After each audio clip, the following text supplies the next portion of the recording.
Opasnost za djecu ponekad vreba preko weba. Hajde da spriječimo da se desi šteta i razgovaramo o načinima za bezbjednije korištenje interneta. Razvijajte odnos povjerenja sa djecom, kako bi mogla da vam se obrate za pomoć kada se suočavaju sa nasiljem na internetu. Način na koji koristite internet je primjer za djecu. Imajte to na umu kada postavljate bilo koji sadržaj na internet. Budite oprezni kada fotografišete ili snimate djecu i postavljate na internet sadržaj koji se tiče njih. Način na koji koristite mobilni telefon ili računar je primjer za djecu. Pokažite im kako vrijeme može da se kvalitetno provede mimo ekrana.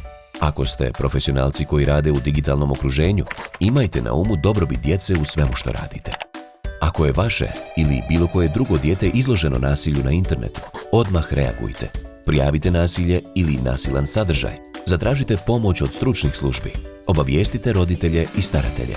Pitajte djecu šta ih zanima na internetu i učite od njih kako biste mogli da im bolje pomognete. Brinite o djeci online. Sve sumnjivo i prijetnje preko weba prijaviti treba. Saznajte više o bezbjednosti na internetu na adresi www.sigurnodijete.ba. Prijavite nasilje Centru za sigurni internet na adresu podrška@sigurnodijete.ba.